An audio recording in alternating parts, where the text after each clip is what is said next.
This wasn't announced with fireworks. It didn't need them.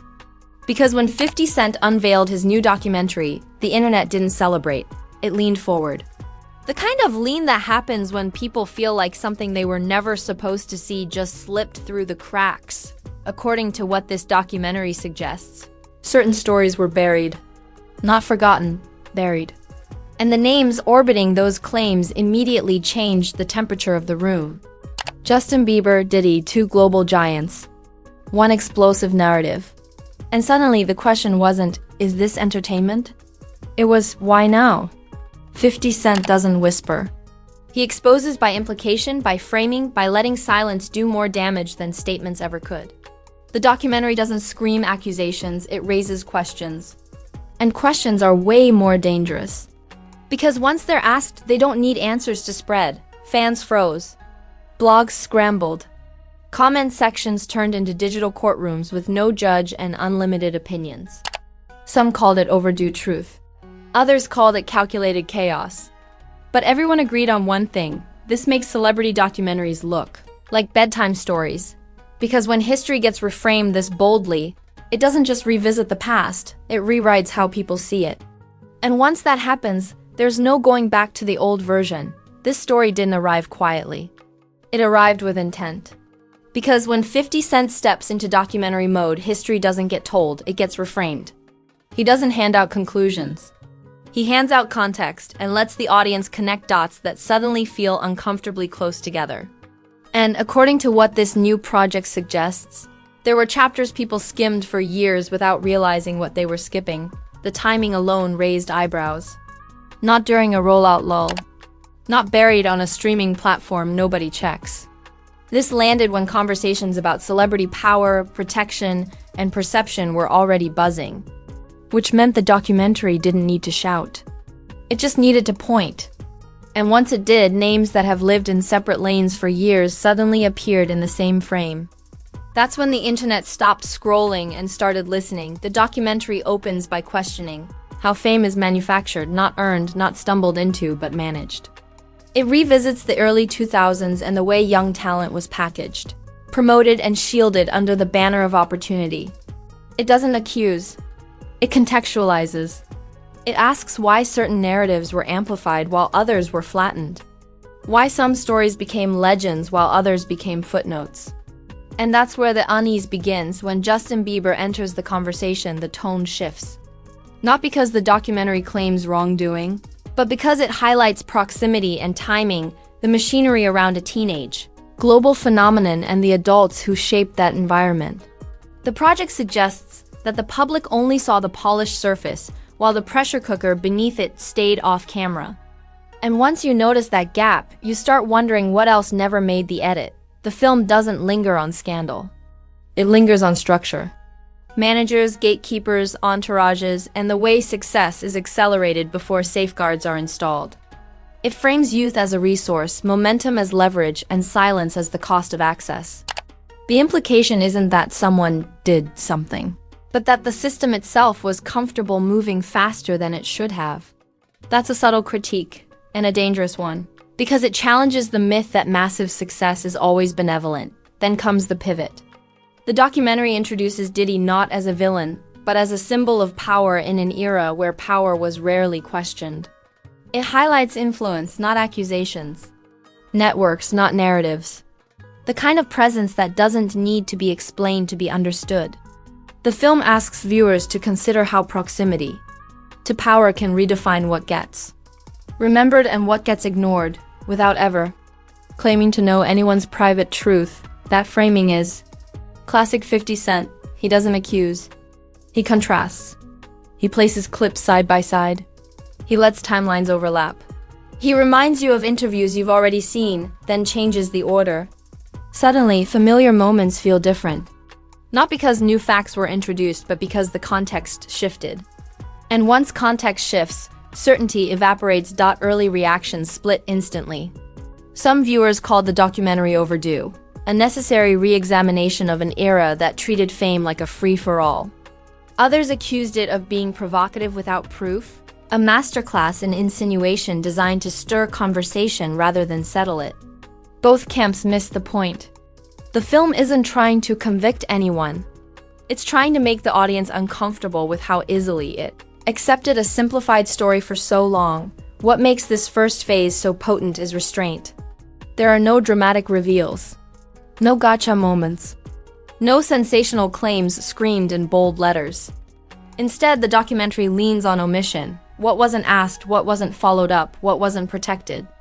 It treats silence as evidence of a system that prioritized momentum over maturity and optics over outcomes.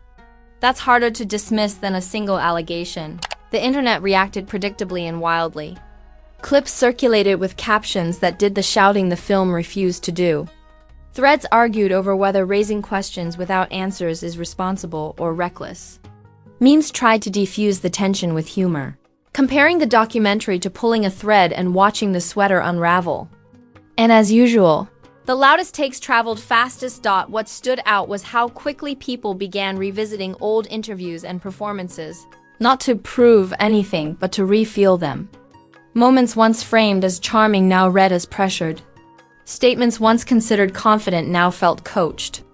Again, not because the documentary told viewers what to think, but because it invited them to watch with different eyes. 50 cents presence looms without dominating.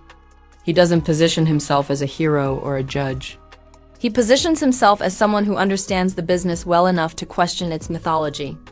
That credibility matters. He's lived through the rise and fall cycle. He knows how narratives get protected and how they get buried. When he asks why certain stories stayed hidden, it lands differently than when a blogger does. Critics argued that implication without conclusion is unfair. Supporters countered that demanding certainty is how uncomfortable conversations get shut down. The documentary anticipates that debate and refuses to resolve it. Instead, it doubles down on its thesis, that fame, when accelerated and insulated by power, creates blind spots, and blind spots are where harm thrives. Even without intent. By the end of this opening stretch, the stakes are clear. This isn't about rewriting anyone's biography. It's about interrogating the machine that wrote it in the first place. The film doesn't say, "This happened." It asks, "Why did we stop looking?" And that question is sticky. It doesn't go away when the credits roll. This is why the first reactions were so intense. Not because the documentary delivered scandal, but because it disrupted comfort. It suggested that the stories we celebrated were incomplete, and that incompleteness wasn't accidental. It was convenient, and that's where the tension locks in.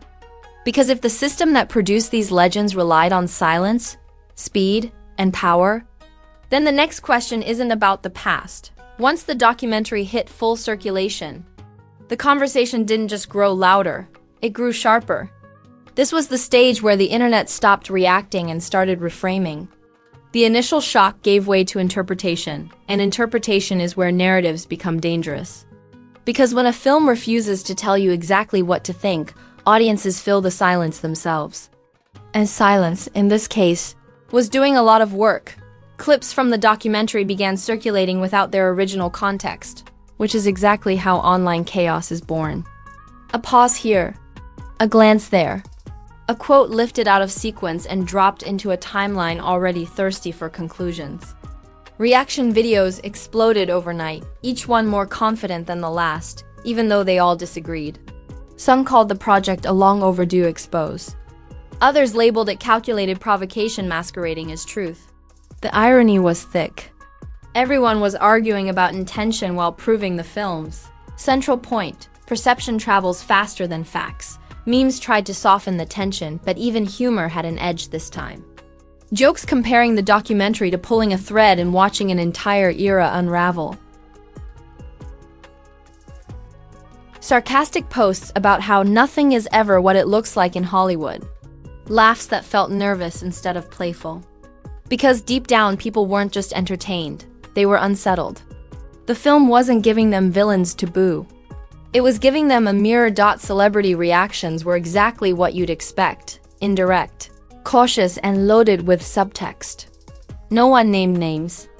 No one addressed specifics. Instead, social feeds filled with vague statements about protecting young artists, the importance of accountability, and how narratives can be misused. The timing of those posts didn't go unnoticed. Silence spoke. timing screamed.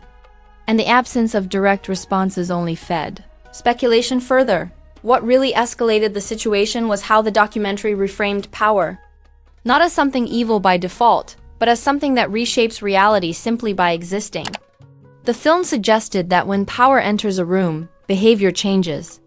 Questions stop getting asked. Boundaries blur. Speed increases. And when speed increases around young talent, mistakes don't just happen, they get normalized. That idea rattled people more than any accusation ever could. Think pieces started appearing within hours. Some praised the documentary for challenging the mythology of mentorship in the industry. Others criticized it for relying too heavily on implication. The debate became philosophical. Is it responsible to raise questions without answers?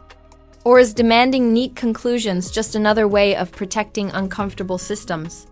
That argument split audiences cleanly down the middle, and neither side was willing to budge. What made this phase feel different from typical celebrity controversy was how personal it became for viewers. People began projecting their own experiences onto the story. Former child stars spoke in comments about pressure they never understood at the time. Industry insiders hinted at how things used to be done. Fans revisited moments they once celebrated and admitted they now felt uneasy about. The film didn't just spark debate, it triggered memory reassessment. The sarcasm in online discourse sharpened into critique. Funny how success excuses everything. Amazing what gets ignored when money's involved. We call it opportunity until someone burns out. These weren't jokes anymore. They were indictments of a culture that prioritizes momentum over maturity. The documentary had effectively shifted the target from individuals to infrastructure. And infrastructure doesn't clap back. It absorbs damage quietly. At the same time, backlash grew. Critics accused the project of exploiting serious topics for clicks. They argued that implication without evidence invites misinformation and unfair judgment. They weren't wrong to worry. The internet is notorious for taking suggestion and turning it into certainty. But defenders countered that silence has protected the same systems for decades. And discomfort is the first step toward accountability. The debate became less about the film and more about how society handles gray areas. Reaction channels tried to simplify the narrative into sides, because sides are easier to monetize. Good versus bad, truth versus lies, exposure versus slander. But the documentary refused to cooperate with that framing. It lived in the middle, and that made it harder to package, harder to dismiss, and impossible to ignore. People don't like being denied closure, and this film offered none. As days passed, the conversation matured again. The focus shifted from what happened to why we didn't ask earlier. Why certain questions felt off limits at the height of success.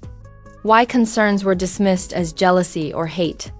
Why youth was celebrated without protection. Those questions lingered, and unlike trending hashtags, they didn't fade easily. The most telling reaction came from how quickly the industry tried to reassert normalcy. New releases, new distractions, fresh scandals to pull attention away. But something had already shifted.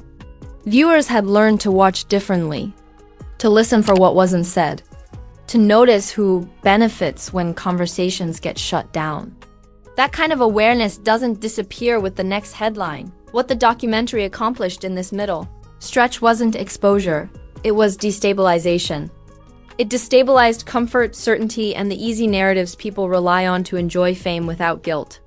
It reminded audiences that silence isn't neutral and success doesn't absolve systems from scrutiny. And once that idea takes root, it spreads quietly, stubbornly, and without permission. By the end of this phase, the outrage had cooled, but the tension remained. The internet wasn't yelling anymore, it was watching.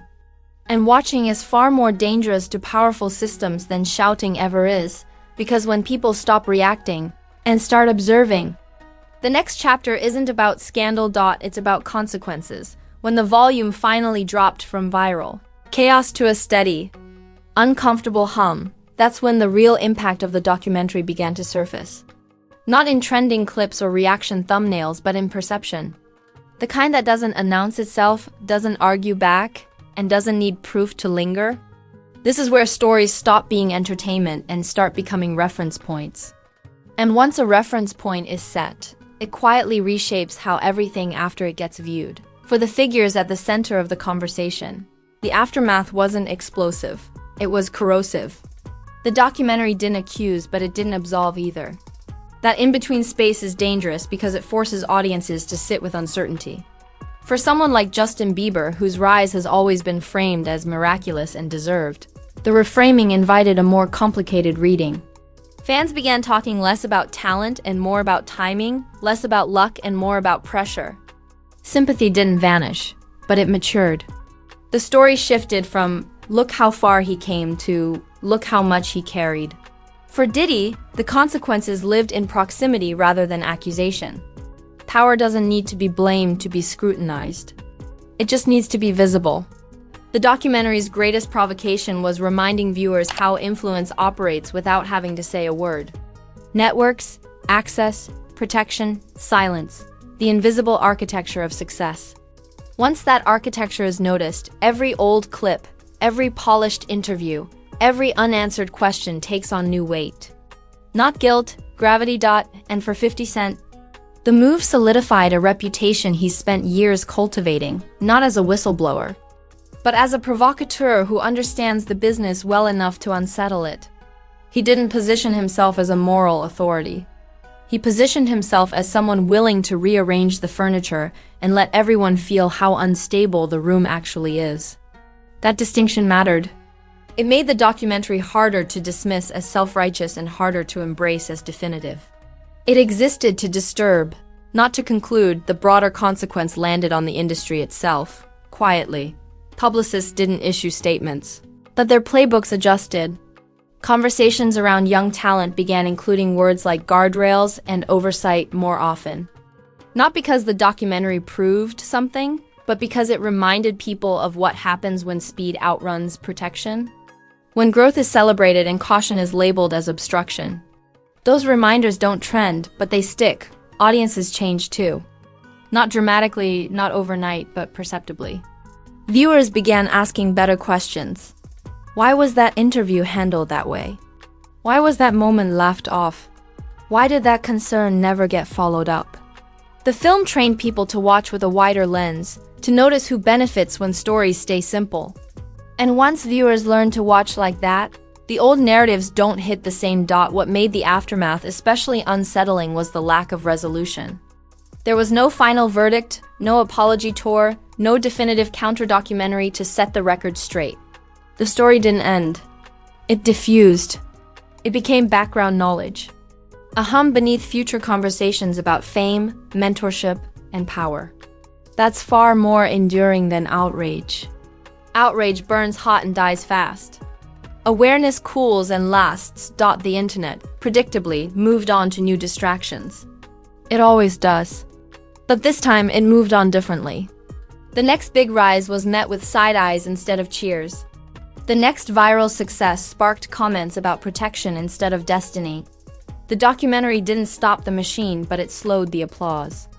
And slowing applause is the first step toward accountability in an economy built on claps. What this final phase revealed most clearly is how stories age. The past doesn't change, but our interpretation of it does. And when interpretation shifts, legacies adjust, not by collapsing, but by becoming more complex. That complexity is uncomfortable, but it's necessary. It replaces myth with context and nostalgia with nuance. The film's lasting question wasn't, who did what? It was, why did we accept so little information for so long? Why we equated success with safety? Why we treated proximity to power as proof of protection? Why silence felt easier than curiosity? Those questions don't accuse anyone. They accuse a culture that prefers clean stories over honest ones. And that's why the documentary mattered, regardless of where anyone landed on it. It didn't tell people what to believe. It taught them how to look. It suggested that fame isn't just a spotlight, it's a system. A system that rewards speed, shields influence, and often learns lessons too late. Once you understand that, the past stops feeling distant. It starts feeling instructional. By the time the conversation fully settled, the damage, or the growth, had already happened. Viewers were more cautious. Narratives were less tidy.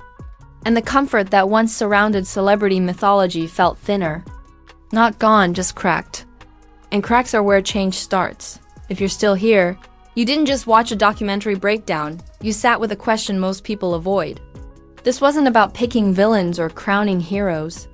It was about seeing the system behind the spotlight. And once you see that system, you don't watch fame the same way again. So let's speak the algorithm's language for a second. Smash that like button like a story, just change the way you see an entire era. Don't tap it politely. Hit it with intent. Like push conversations like this past the noise, past the easy gossip, and into spaces where real questions actually get asked. Now jump into the comments, because this is where the discussion matters. Did this documentary raise necessary questions, or did it rely too heavily on implication? Should stories like this be told even when answers aren't clean, or does uncertainty create more harm than awareness? Say it honestly. Agree or disagree. This space isn't about being comfortable. It's about being thoughtful. Comfortable. It's about being thoughtful.